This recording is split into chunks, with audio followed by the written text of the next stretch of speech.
pemilih Anies itu adalah mereka yang kelompok kritis dan tidak setuju dengan semua kebijakan politik Jokowi. Infrastruktur dikritik, IKN dikritik, ada oligarki yang disebut dengan ambang batas presiden 20%. Anies tidak pernah bicara itu. Kini setelah PK Kubu Muldoko ditolak oleh MA, jelas posisi tawar politik Partai Demokrat yang dikomandani AHY semakin tinggi di mata parpol koalisinya, Nasdem dan PKS. Mereka bisa saja memaksakan kehendak agar AHY dipilih sebagai pendamping Anies.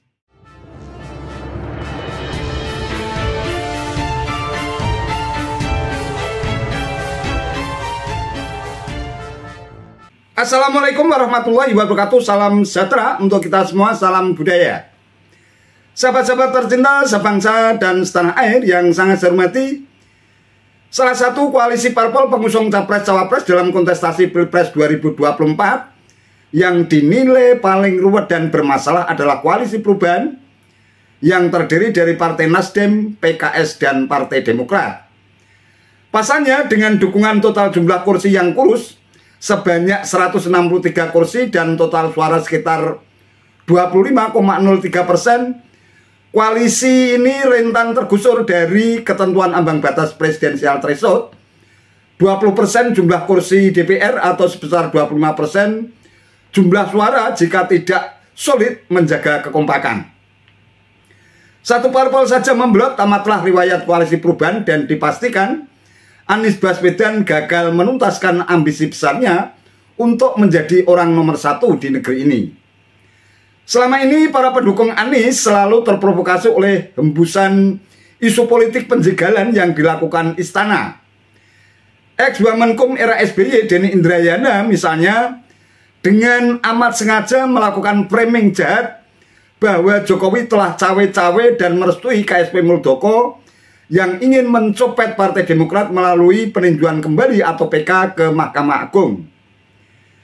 Denny Indrayana pun menuding Jokowi telah memanfaatkan instrumen hukum untuk menggebuk oposisi dan merangkul koalisi guna menjegal Anies dengan memenangkan PK Kubu Muldoko. Dan jika Partai Demokrat jatuh ke tangan Muldoko, bisa dipastikan Anies gagal nyapres. Ironisnya, tuduhan bahkan fitnah Denny Indrayana semacam itu diyakini kebenarannya oleh para pendukung Anies, lebih-lebih para kader dan petinggi Partai Demokrat. Namun toh pada akhirnya terbukti tuduhan dan fitnah Denny Indrayana semuanya bullshit belaka alias zong. Semua pendukung Anies kena tipu secara berjamaah oleh kibulan Denny Indrayana setelah Mahkamah Agung atau MA memutuskan menolak PK yang diajukan Kepala Staf Presiden atau KSP Muldoko untuk merebut kepengurusan Partai Demokrat dari tangan Agus Harimurti Yudhoyono alias AHY pada tanggal 10 Agustus 2023 yang lalu. Ini artinya AHY dinyatakan sebagai Ketua Umum Partai Demokrat yang sah, sekaligus ini menjadi tamparan yang amat keras buat sang Profesor Hukum Tata Negara Denny Indrayana. Semua pendukung Anies, kader dan petinggi Partai Demokrat pun langsung mingkem dan terbungkam di balik euforia kebahagiaan yang mereka rasakan. Meski demikian, tidak lantas berarti Anies Baswedan bisa langsung melenggang mulus untuk bisa melaju dalam kontestasi Pilpres 2024. Pengamat politik Adi Prayitno menilai faktor internal yang terkait dengan soal cawapres justru berpotensi menggagalkan Anies Baswedan di Pilpres 2024. Siapa yang bisa menjamin ketika partai ini akan solid sampai pendaftaran ke KPU? Kalau melihat kecenderungannya misalnya, Demokrat itu tetap mematok harga mati AHY bisa mendampingi Anies. Demokrat dan AHY tahu persis Anies nggak mungkin bisa maju tanpa Partai Demokrat. Karena gabungan Gerindra dan PKS itu tidak cukup. Ini kuncian yang sebenarnya mematikan. Satu sisi misalnya kalau AHY tidak diambil oleh Anies sebagai pendamping, maka sangat mungkin Demokrat akan balik badan. Tapi pada saat yang bersamaan, kalau AHY jadi pendamping Anies, AHY tidak bisa memberikan insentif politik elektoral yang selama ini memang menjadi kelemahan Anies. Terutama misalnya di basis-basis Nahdliyin. AHY tidak bisa memberikan tambahan elektoral, ataupun secara teritori misalnya. AHY tidak bisa menambah suara Anies di Jawa Timur ataupun Jawa Tengah. Ini yang sepertinya membuat kenapa Nasdem maju mundur tentang AHY, maju mundur tentang Partai Demokrat yang selalu mematok harga mati soal cawapres. Sementara yang lain belum kelihatan hilal politiknya. KIB misalnya, sekalipun ini adalah poros yang paling utama mendeklarasikan sebagai poros gini, politik. sebelum kita ke KIB, kita tuntaskan dulu nih poros perubahan. Ya. Di samping Demokrat menginginkan AHY, PKS juga kan menginginkan kadernya menjadi pendampingnya Anies kan. Betul. Jadi ada dua problem ini. Ada problem mendasarnya di situ. Karena begini Bang, kalau dilihat dari angka-angka statistik, basis pemilih Anies ini, dia makan pemilihnya PKS. Makan juga pemilihnya Demokrat. Jadi supaya pemilih Anies yang dulu ke PKS tidak bedol desa, maka kemudian PKS ini usulkan AHER untuk membentengi supaya pemilih-pemilih PKS yang dulu terafiliasi ke Anies itu hijrah ke Nasdem. Begitupun dengan Demokrat, kalau AHY tidak bisa maju, bukan tidak mungkin pemilih AHY dari dulu yang kelompok-kelompok kritis itu migrasi dan pindah kepada Nasdem. Karena yang diuntungkan dari deklarasi Anies itu Nasdem, bukan PKS ataupun Partai Demokrat. Jadi kenapa mereka ngotot mengusung kader mereka sendiri? Supaya pemilih-pemilih mereka itu tidak pindah ke tempat yang lain, terutama ke Nasdem. Ini repot ketiga partai ini. Belum lagi pada level narasi politik. Narasinya perubahan, tapi publik tak satu pun bisa menangkap apa yang disebut dengan perubahan. Di berbagai kesempatan kan sering ngomong. Coba sekali-kali Anies tampil ke publik bilang sebagai poros perubahan, Anies akan mengevaluasi secara total apa yang sudah dilakukan oleh Jokowi selama 10 periode. Selama 2 periode, kan gitu maksudnya. Kenapa begitu Bang? Karena pemilih Anies itu adalah pembenci-pembenci Jokowi. Pemilih Anies itu adalah mereka yang kelompok kritis dan tidak setuju dengan semua kebijakan politik Jokowi. Infrastruktur dikritik, IKN dikritik, ada oligarki yang disebut dengan ambang batas presiden 20%. Anies tidak pernah bicara itu. Menarik kalau Anies tampil kepada publik, simbol oposisi, simbol perubahan. Bahwa Anies kalau menang jadi presiden, dia akan mengubah secara total kesalahan-kesalahan fatal yang sudah dilakukan oleh Pak Jokowi. Kan itu yang sebenarnya ditunggu oleh publik. Jadi Anies sebagai figur oposisi, jangan takut untuk head to head dan konfrontatif. Kalau memang ada sesuatu yang janggal dan tidak oke di zaman Jokowi itu, why not?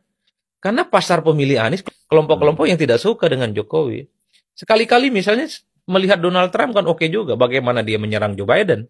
Dia ingin maju lagi di Pilpres Amerika. Joe Biden bilang, Donald Trump maksud saya, dia kan sering mengkritik Joe Biden. Kata Donald Trump, kalau saya jadi presiden, kasih waktu saya 1 kali 24 jam, akan saya damaikan itu.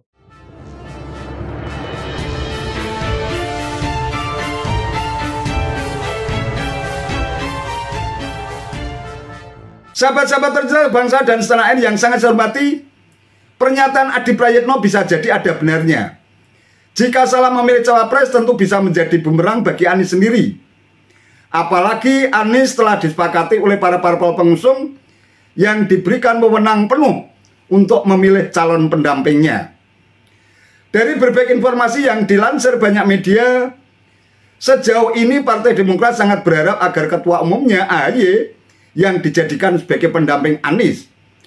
Bahkan meminta Anies untuk segera mengumumkan siapa calon pendampingnya paling lambat pada bulan Juli 2023 yang lalu. Jika tidak, Partai Demokrat bakal mengambil opsi lain. Namun toh permintaan Partai Demokrat tak pernah digubris oleh Anies Baswedan. Bahkan sempat terjadi sedikit friksi antara Partai Nasdem dan Partai Demokrat. Secara diam-diam ternyata Partai Nasdem dikabarkan lebih memilih sosok Yeni Wahid, putri Gus Dur, sebagai sosok yang dinilai paling tepat untuk menjadi pendamping Anies, yang diharapkan mampu mendongkrak perolehan suara di Pilpres 2024 lantaran sosok Yeni Wahid merepresentasikan kekuatan warga NU atau Nahdliyin. Namun usulan Partai Nasdem yang juga diamini PKS itu sontak membuat Wakil Sekjen Partai Demokrat Jansen Sitindaun meradang dan murka. Ia terang-terangan menilai Yeni Wahid tidak cocok mendampingi Anies dalam kontestasi Pilpres 2024. Pasalnya Yeni dinilai merupakan bagian dari rezim Jokowi dan diminta untuk mencari koalisi lain jika mau jadi cawapres. Saya pribadi akan menentang Anda minimal di rapat-rapat di partai saya, Demokrat, yang adalah pemegang 9,3% dalam koalisi perubahan ini. Soal apakah pendapat saya itu akan menang atau kalah tidak terlalu penting buat saya. Penting saya akan bersuara menentang dan menolak Anda yang tidak merepresentasikan perubahan, namun ingin jadi cawapres di koalisi ini, kata Jansen.